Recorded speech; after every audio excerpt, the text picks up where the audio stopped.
What's going on, collectors? Welcome into Ross Loves Cards. Today, I am celebrating my first year on YouTube. 1 year ago today, I put out an introductory video. Not only was it bad, I don't know of hardly any of the things that have stayed the same except for one. Well, maybe a couple. But if you haven't watched it, don't go back and watch it. It's probably not worth watching. But I appreciate everybody who did watch it and left comment and support. Jayhawker Mike left me my first comment on there. So Mike, I do sure appreciate that. But everybody, I appreciate all the views, the likes, subscriptions, the comments. The comments back and forth is one of my favorite things about the card collecting hobby. It's, this YouTube community, being a part of it. It's something I like more than I ever thought I could. So I appreciate you all for supporting me this past year and giving me words of encouragement and answering questions along the way. It means a lot to me. But today, I thought I would share with you all, as you've seen in the thumbnail, my Bob Gibson Rainbow Collection. Okay, it's 1968 Bob Gibson Rainbow Collection. I mentioned, I can't remember what video it was, but I became more of a fan of Bob Gibson when my grandfather-in-law told me his favorite player was Bob Gibson. And after he passed, I bought a card off of Jayhawker Mike and to kind of remember him by. And that, it's probably my most meaningful card. If I had one card that wasn't for sale, that would probably be it. But after I bought that card and I really liked it, somebody posted a Bob Gibson Rainbow on Instagram. Done one of them reels or shorts, whatever you call them. So anyways, I really liked that. I sent it to my wife, and then I watched it a couple more times. And I started wading in on my own version. I've got the tops right here in a 3.5 SGC. I believe I got this at my local card shop. I bought this one off of eBay, and this is the Milton Bradley in a 4. And I really like it. Some people tell me there's a difference between the fronts. Some people have mentioned some white bordering. I don't see it on this Milton Bradley, but anyways, the fronts look identical to me.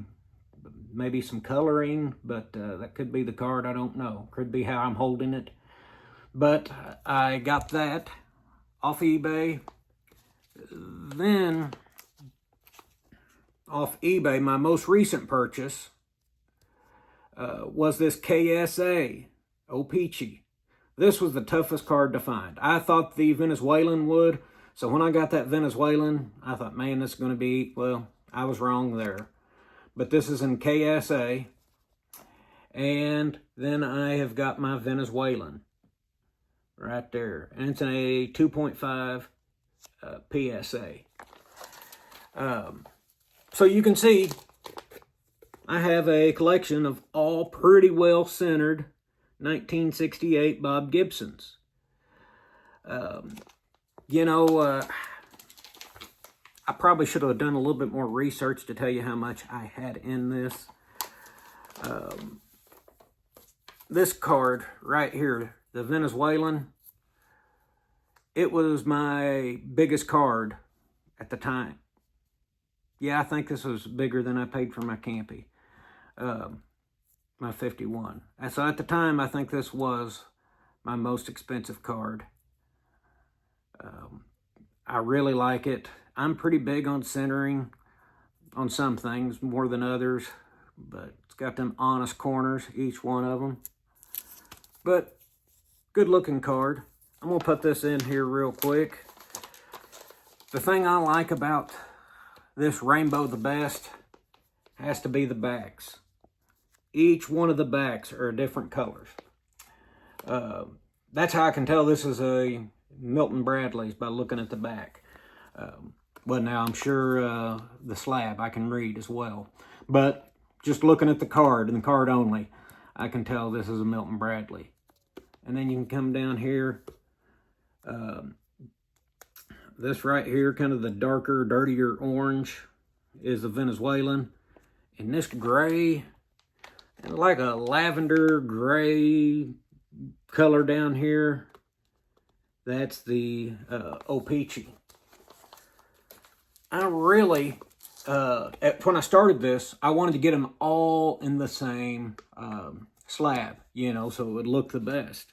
Well, you can see these two I got in SGC, and I thought, well, it kind of goes to PSA. Well, I found this beauty in a PSA. So as it's done, to show you my OCD at its best, I guess, I thought about cracking one of these two out and sending it to CGC just so that each card was in a different slab. That would be more uniform. But anyways, you can see I didn't. So that's where I am on that. It has been a fun project to do. But that pretty well finishes the rainbow for me.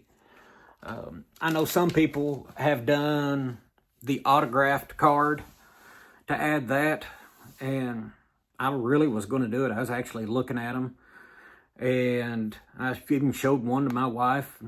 I think she's like, well, I wonder if he's really thinking about it. And what's bad is if I got one autoed, I'd try to get them all autoed, and I don't even know if there is a Venezuelan or a Milton Bradley, you know, and a ballpoint pen auto. So I may get an autographed an autographed card of one of those. Maybe, maybe not. I will show you what I did also get. I got the Kmart special here of that card. And I got a Turn Back the Clock version of that card. So you can see, I'm not going to put these in my binder right along with it. But I did get them. And I also got the 75 Topps MVP. You can see right there. And judging, by the way, they've got an O-Pee-Chee version of this card. I haven't yet found one that I'm going to pay the difference to say this and this is different.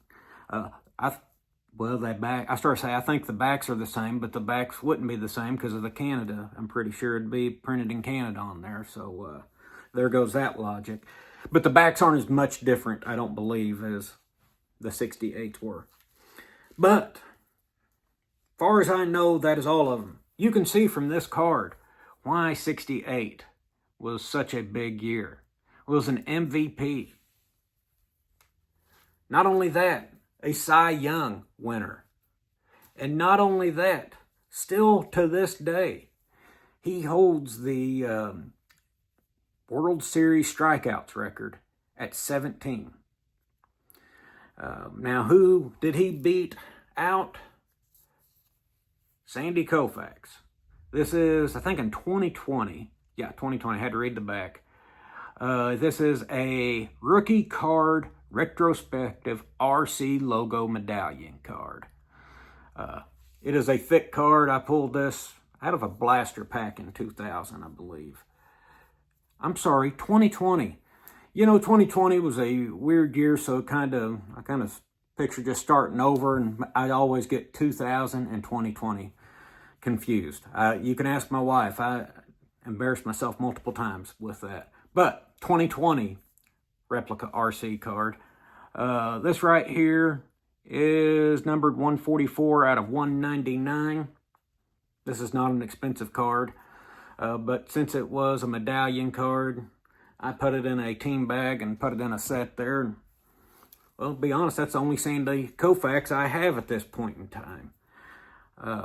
But he beat Sandy Koufax's record. Sandy Koufax got the record of 15-0 in 1963. And you know who he beat then? Whose record he beat? Carl Erskine, one of my two favorite players. This is a card, an autograph card that Eddie's Cardboard Chaos sent me a while back.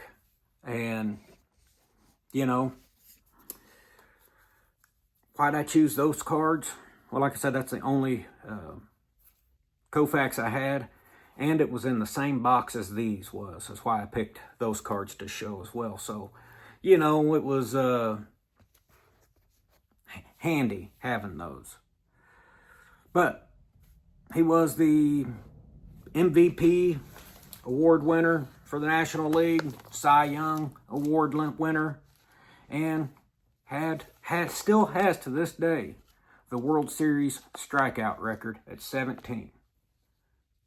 But I just want to give you all another chance to see the variations of these. And, you know, I like the back so well. In this binder, this is my dream binder. In this binder, I'm thinking about maybe just flipping these cards with the backs facing the front. So when I go through it, I can see them. I know I just have to flip the page over and see them. But just doing that on principle. But as you all can see, here is the completion point at this time for my binder of the Bob Gibson Rainbow. I hope you all enjoyed this video. I just want to say again, thank you all for being so supportive this first year on YouTube. Hey, sorry about that, the little interruption there. I rewatched my video before posting it, thankfully, and a comment I made at the end was meant kind-heartedly, but it may not have been received that way. So, I guess y'all didn't need to know that. I could have just cut that piece out and you'd not known any different. But I don't re-edit things twice. So, once again, I appreciate you all. I hope you've all enjoyed my channel for some reason or another. Maybe you've learned something. Maybe you've found some cards that you didn't know you liked until I presented them the way I do. But I hope you all continue to watch this next coming year and hope to still be having these conversations with you all in the comments. Thanks.